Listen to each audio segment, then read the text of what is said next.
Now it's important to understand that when they identified these 12 different energy bands, each with a beneficial and a detrimental aspect to them, that they use the term of colors. The 7 colors of the visible spectrum, and then other so-called invisible colors like ultraviolet and infrared. But for our purposes, for this very brief introduction, we're not going to go into all the details of that. We simply want you to understand that the French were able to break up the spectrum of energies into 12 different qualities, and that although they gave each one of these bands in the overall spectrum the name of a color, that color is only one way that that quality manifests. So that one particular quality in the energy band might manifest as the visible color green. But that same energy quality can also manifest as a particular sound, or it can be manifested through a particular movement, or it can be manifested through a particular shape, or through a particular angle. And so this is a unified science of energy. Color is one part of it, but in this rediscovery of the Egyptian knowledge, it's not only color, but in fact all qualities which are part of a unified science of energy. Here's a couple of illustrations from the French text. They could then take a look at something like a pyramid on a particular part of the planet and see how the 12 energies propagated in multiple spectrums around that object at that particular place on the planet.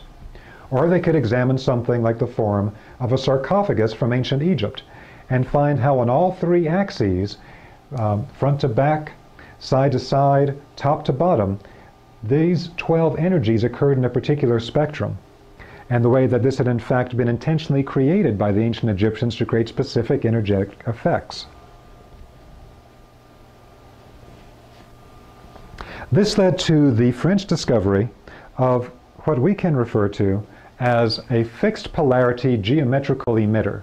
Now all that means is that particular shapes were found by the French to have an emission of particular energy qualities that were very powerful, and that emission of energy was fixed in place. It did not change over time. And so 2 of the very important forms that they found were the form of a hemisphere or a dome, simply a sphere cut in half to be a hemisphere or a dome, or the form of a pyramid. In fact, the 2 are energetically identical. A dome and a pyramid have the same energetic qualities. Now, one other part of this is that the French had found that out of this spectrum of 12 energies, there was one particular energy that seemed to be the most powerful and the most penetrating. In fact, this one part of the energy spectrum, which the French called negative green, for complex reasons we won't get into here, this particular energy quality they found could penetrate thicknesses of lead that could not be penetrated by X-rays. They then found that the form of the dome or the pyramid emanated from their base, this very powerful carrier wave of energy. And in fact, later on it was identified by other researchers that this is in fact a spiritual carrier wave. And the Egyptians that I work with today use that term to describe this energy quality. This spiritual carrier wave of energy can be emitted by specific geometric forms.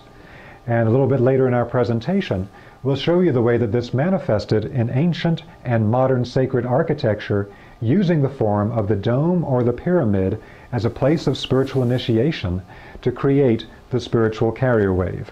The thing I want you to take away right now is simply the way the French discovered and could directly detect that certain shapes used by the Egyptians and other cultures will create specific powerful qualities of energy. And that in fact some of these qualities of energy can be used as a carrier wave to send energy and information from one place to another place. In fact, we can even go beyond the 12 parts of the energy spectrum and then find subpositions within the spectrum. For instance, there was a Russian researcher whose real name was Skaryatin, but all of the books that he wrote were under the pen name of Enel.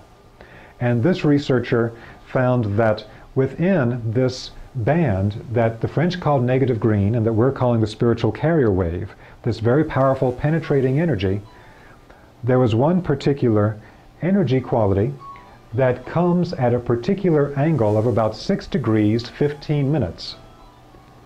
And at this particular angle, you find a sweet spot within that energy band which is extremely powerful and was used in ancient Egypt in the Great Pyramid itself. So that when we look at the form of the Great Pyramid, what we find is that the king's chamber, the place of initiation in the Great Pyramid where the sarcophagus was, which according to popular tradition was the place where the initiate would lie and go through a 3 or a 3.5 day death-like sleep where their spirit traveled through the higher worlds and then returned. In that place in the king's chamber with the sarcophagus is in fact at that exact deflection of 6 degrees 15 minutes off of center. And so not only was the pyramid built to take advantage of this specific energy quality, but also it was even very finely constructed so that even the internal chambers could pick up very precise subbands of energy. So here they got a precise subband of the spiritual carrier wave, which helped make this form of initiation possible. So through this type of research, we're now rediscovering many keys to the Egyptian temple science.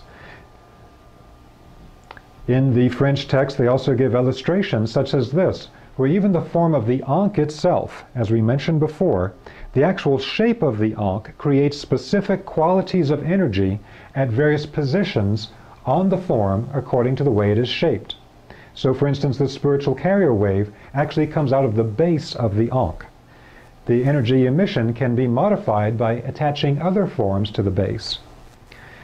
In one of the French texts, they describe the way that in the Louvre Museum in Paris, France, there is an Egyptian table from ancient times held there, where these researchers went and they tested that table, and they found it had these hemispherical forms stacked up, and then the form of the ankh, etc. on it, and that all of the energy emanations from these forms all came together in a central place on the top of the table that gave a composite energy that they would then collect in ancient Egypt in the form of a bottle or a flask. So you could actually infuse specific energy qualities into something to be consumed. Wine, water, a liquid of some kind, food. So again, although we're only giving a very quick overview of it at the moment, we want you to understand that this French research was a partial rediscovery of certain pieces of the Egyptian knowledge and the ability to detect specific energy qualities and to begin to decode some of the knowledge held in ancient Egypt. However, a huge move forward in this knowledge occurred with the work of our friend Dr. Ibrahim Karim of Cairo, who I've mentioned to you several times now, as the founder of modern biogeometry. And this is our friend Dr. Karim. Dr. Karim speaks many different European languages. He's a very well-educated and cultured man. He's one of the leading architects in Egypt. He's also known as a brilliant energy researcher and healer. And Dr. Karim, back in the 1970s, through particular people that he had met and worked with in Egypt, which we'll describe in the foundation training in biogeometry, was introduced to some of the French work as well as knowledge of the Egyptian temple sciences from other Egyptians. He then worked with this knowledge by the French and what he then acquired from his other Egyptian colleagues and was able to reconstruct a modern version of the Egyptian inner temple science. Now, the amazing thing about Dr. Karim is not only the brilliance of his mind in being able to put together this science, but also the openness of his spirit in not only teaching other Egyptians this hidden knowledge, but his willingness to also teach people from Europe, North America, from around the world, this knowledge which had never been made available to the public in the past. But it's Dr. Karim's very strong belief that it's time for this knowledge to come out to those who are ready to receive it, so it can be used to help heal people and to heal our world. So again, this is our friend Dr. Ibrahim Karim, and he added the pieces to the French work, to the European research, that were vital pieces that they did not understand, but which are essential to know to not only use this information practically, but also to use it safely.